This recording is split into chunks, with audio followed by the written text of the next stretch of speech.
আইন শৃঙ্খলা রক্ষার দায়িত্ব যাদের, অপরাধীদের জেলে পোড়ার কাজ যাদের, অভিযুক্ত হয়ে সেই পুলিশকে যেতে হচ্ছে গরাদে।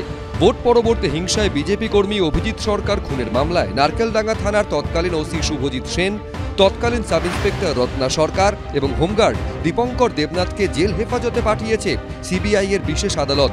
সম্প্রতি এই মামলায় সিবিআই যে সাপ্লিমেন্টারি চার্জশিট দেয় তাতে ওই পুলিশ আধিকারিক ও পুলিশ কর্মীদের নাম ছিল শুভজিৎ সেন, রত্না সরকার, দীপঙ্কর দেবনাথের বিরুদ্ধে ষড়যন্ত্রে অংশ নেওয়া, ঘটনা ধামাচাপা দেওয়া ও তথ্য প্রমাণ লোপাটের চেষ্টার অভিযোগ আনা হয়। পুলিশ দাঁড়িয়ে থেকে খুন করিয়েছে এবং খুনের প্রমাণ লোপাট করিয়েছে। এই আবহেই অনেকেরই মনে পড়ে যাচ্ছে আরজিকর হাসপাতালে তরুণী চিকিৎসকের ধর্ষণ খুনের মামলা।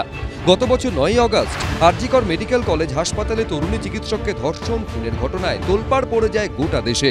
সেই ঘটনায় তথ্য প্রমাণ লোপাটের অভিযোগে 14 সেপ্টেম্বর আরজিকর মেডিকেলের তৎকালীন অধ্যক্ষ সন্দীপ ঘোষের পাশাপাশি টালা থানার তৎকালীন ওসি অভিজিৎ মণ্ডলকে গ্রেফতার করে সিবিআই। যদিও গ্রেফতারের 90 দিনের মধ্যে তাদের বিরুদ্ধে কেন্দ্রীয় এজেন্সি চার্জশিট জমা দিতে না পারায় 13 ডিসেম্বর নিম্ন আদালত থেকে জামিন পেয়ে যান দুজনই। কিন্তু রিমান্ড লেটারে ছত্রে ছত্রে টালা থানার ওসি অভিজিৎ মণ্ডলের বিরুদ্ধে ষড়যন্ত্রের অভিযোগ আনে সিবিআই। কেন্দ্রীয় এজেন্সির দাবি, প্রথমে জেনারেল ডায়েরিতে উল্লেখ ছিল পোস্ট গ্র্যাজুয়েট ট্রেনির দেহ উদ্ধার হয় অচেতন অবস্থায়, অথচ চিকিৎসকেরা আগেই দেহ পরীক্ষা করে জানিয়েছিলেন তার মৃত্যু হয়েছে। এক্ষেত্রে হাসপাতাল কর্তৃপক্ষ এবং অজ্ঞাত পরিচয় ব্যক্তিদের সঙ্গে চক্রান্ত করে জেনারেল ডায়েরিতে ইচ্ছাকৃতভাবে ভুল তথ্য দেওয়া হয়েছিল। নারকেলডাঙ্গা থেকে টালা থানা পুলিশের বিরুদ্ধে বারবার তথ্য প্রমাণ লোপাটের অভিযোগে নাম জড়ানোয় রাজ্যের আইন শৃঙ্খলা পরিস্থিতি নিয়ে প্রশ্ন তুলছে বিরোধীরা।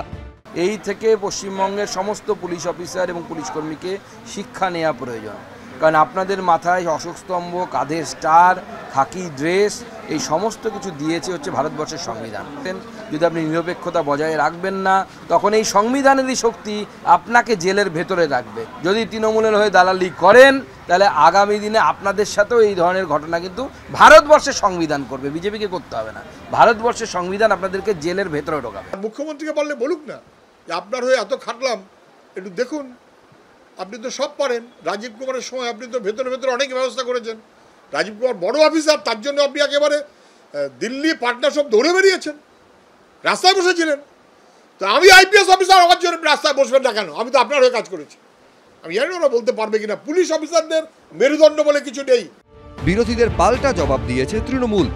সুকান্ত মজুমদারকে পুলিশ কর্মীদের শিক্ষা না নিয়ে সুকান্ত মজুমদাররা বরঞ্চ শিক্ষা নিন, যাতে বাইরের রাজ্যগুলোতে, বিজেপি শাসিত রাজ্যগুলোতে বাঙালিদের উপর অত্যাচার কম করা হয়। কারণ বাঙালিদের উপর অত্যাচার হলে বাঙালি এককাট্টা হয়ে দাঁড়ায়, আর বাঙালি এককাট্টা হয়ে দাঁড়ালে কি হয় সেটা গোটা ভারত কালকে দেখেছে। নরেন্দ্র মোদীকে এসে বাংলায় বক্তৃতা দিয়ে সভা শুরু করতে হচ্ছে।